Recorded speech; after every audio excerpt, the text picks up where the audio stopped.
Добро пожаловать на наш канал. Сегодня мы погрузимся в одну из самых загадочных и интригующих тем в истории человечества – феномен НЛО. В центре нашего рассказа – рассекреченный документ ЦРУ, утверждающий, что в конце 1980-х годов в Советском Союзе был сбит неопознанный летающий объект. Из него вышли 5 существ с большими черными глазами, и после ослепительной вспышки 23 солдата превратились в известняк. Лишь 2, стоявшие в тени, выжили. Если это правда, мы сталкиваемся с технологиями, которые выходят далеко за пределы человеческого понимания. Но что, если это лишь часть огромной мозаики, где НЛО не просто космические корабли, а нечто гораздо большее? Давайте разберемся, шаг за шагом соединяя точки от древних мифов до современных научных гипотез. Приготовьтесь, это будет глубокое погружение. Начнем с самого документа. В 2021 году в сеть попал якобы рассекреченный отчет ЦРУ, описывающий инцидент в СССР. Согласно ему, советские военные сбили НЛО над секретной базой. Когда они подошли к обломкам, из корабля вышли 5 гуманоидов с огромными черными глазами. Эти существа, по описанию, слились в одно сияющее создание, которое испустило вспышку света. 23 солдата, оказавшиеся на открытом месте, мгновенно окаменели. Их тела превратились в субстанцию, похожую на известняк. 2 выживших, находившихся в тени, дали показания, но их дальнейшая судьба неизвестна. Звучит как сценарий фантастического фильма, правда? Но документ, несмотря на сомнения в его подлинности, вызывает вопросы. Если это фейк, то зачем кому-то создавать такую сложную историю? А если правда, что это за технология, способная превращать людей в камень? Может, это не оружие, а защитный механизм, который мы не в состоянии понять? Чтобы ответить, давайте обратимся к истории. Наблюдение НЛО – не новость. Еще в Древнем Риме историк Тит Ливий в своей книге «История Рима» упоминал странные огненные щиты в небе, которые римляне принимали за знамения богов. В Китае в летописях династии Хань описывались летающие колеса, испускающие свет. В индийских текстах, таких как Махабхарата, есть упоминания о виманах, летающих машинах, которыми управляли боги. Эти истории, конечно, можно списать на мифологию, но их повторяемость в разных культурах настораживает. Почему люди, разделенные тысячами километров и веков, описывали одно и то же? Может, они видели нечто реальное, но интерпретировали это в рамках своего мировоззрения? Теперь давайте задумаемся. Что если НЛО – это новая форма религии? В древности люди поклонялись богам, спускавшимся с небес. Сегодня мы говорим о пришельцах, которые прилетают на космических кораблях. Философ Карл Юнг в своей книге «Летающие тарелки. Современный миф» утверждал, что НЛО – это архетип, символизирующий наше стремление к высшему смыслу. По Юнгу, в эпохе кризиса человечество создает образы спасителей или угроз из космоса, чтобы справиться с неопределенностью. Психолог Джон Мак, изучавший людей, утверждавших, что их похищали инопланетяне, отмечал, что такие контакты часто имеют трансцендентный, почти духовный характер. Люди описывали не просто встречи с существами, а глубокие изменения в своем сознании, как будто их перепрограммировали. Это наводит на мысль, а что если НЛО – это не физические объекты, а проекции нашего коллективного бессознательного? Или наоборот, что-то использует наши ожидания, чтобы являться нам в знакомых образах? Эта идея приводит нас к реальным уфологическим религиям, таким как движение Раэля. Основанное в 1970-х годах Клодом Варрионом, оно утверждает, что человечество было создано инопланетянами, которых древние принимали за богов. Раэлианцы верят, что пришельцы, называемые Элохим, вернутся, чтобы установить новый мировой порядок. Их философия сочетает науку, мистику и даже клонирование как способ достижения бессмертия. Движение насчитывает десятки тысяч последователей по всему миру, и хотя его идеи кажутся маргинальными, оно поднимает важный вопрос. Почему так много людей готовы верить в инопланетных создателей? Возможно, это отголосок древней потребности в божественном. Теперь обратимся к человеку, который задолго до современной уфологии начал собирать кусочки этой головоломки – Чарльзу Форту. В начале 20 века этот американский писатель и исследователь аномалий опубликовал книги, такие как «Книга проклятых», где собрал тысячи случаев необъяснимых явлений – лягушки, падающие с неба, странные огни, исчезновение людей.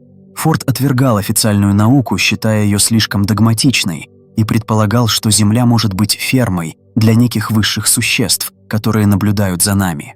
Его идеи вдохновили целое движение фортеанцев, которые до сих пор изучают аномалии. Форд не утверждал, что НЛО – это пришельцы, но его гипотеза об наблюдателях удивительно созвучна современным теориям. Кстати, о наблюдателях. В 2020 году астроном Ави Лоэб из Гарварда опубликовал книгу «Инопланетяне», где предположил, что объект Оumuamua, пролетевший через Солнечную систему в 2017 году, мог быть искусственным. Его форма, траектория и отсутствие кометного хвоста не укладывались в стандартные модели. Лоэб запустил проект «Галилео», цель которого – поиск следов инопланетных технологий. В то же время казахстанские ученые Владимир Шерстюк и Геннадий Зинченко выдвинули теорию, что в человеческой ДНК зашифровано послание от внеземной цивилизации. Они утверждали, что некодирующие участки ДНК, которые долго считались мусором, содержат математически сложные структуры, напоминающие код. Пока эта гипотеза не подтверждена, но она заставляет задуматься. А что, если мы сами – доказательство контакта? Теперь давайте перейдем к более мрачной стороне. В годы Второй мировой войны нацисты, по слухам, экспериментировали с технологиями, напоминающими НЛО. Проект «Колокол» якобы был попыткой создать антигравитационный двигатель.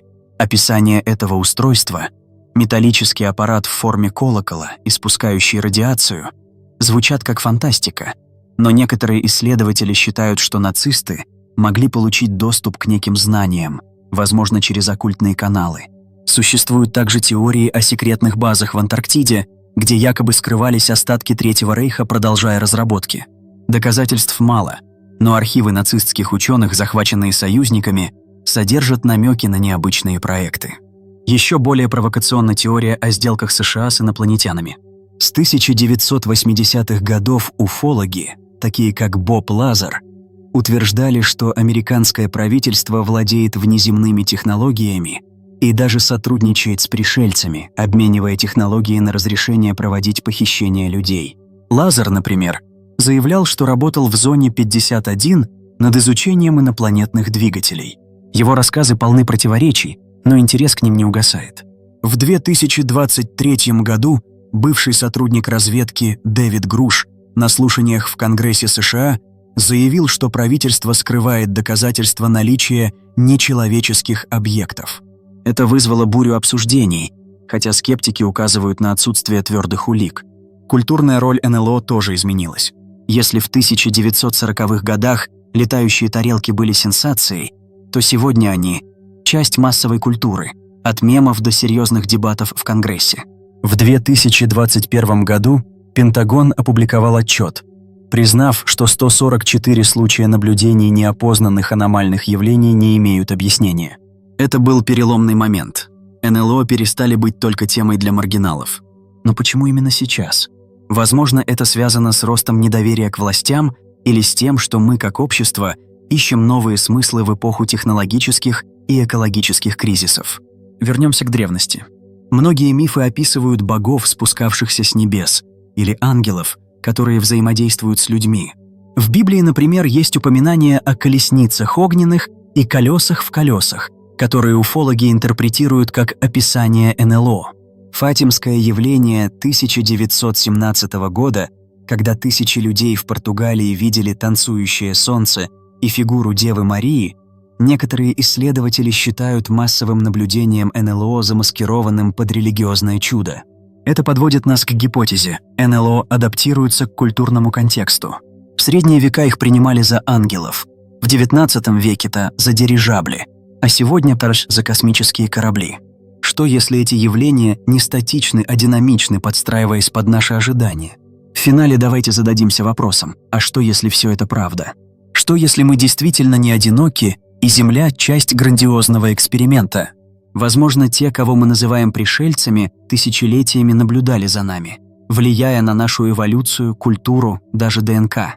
Может быть, они – те самые боги, о которых говорили наши предки, просто в новом обличье. Или наоборот, все это – игра нашего разума, попытка объяснить необъяснимое. Одно ясно – феномен НЛО заставляет нас смотреть в небо и задавать вопросы, на которые у нас пока нет ответов. И, возможно, в этом его главная ценность. Спасибо за просмотр. Если вам понравилось это глубокое погружение, ставьте лайк, подписывайтесь и делитесь своими мыслями в комментариях. Верите ли вы в НЛО? Или считаете, что это мифы и иллюзии? Давайте обсуждать. До новых встреч и не забывайте смотреть в небо. Вдруг там что-то есть.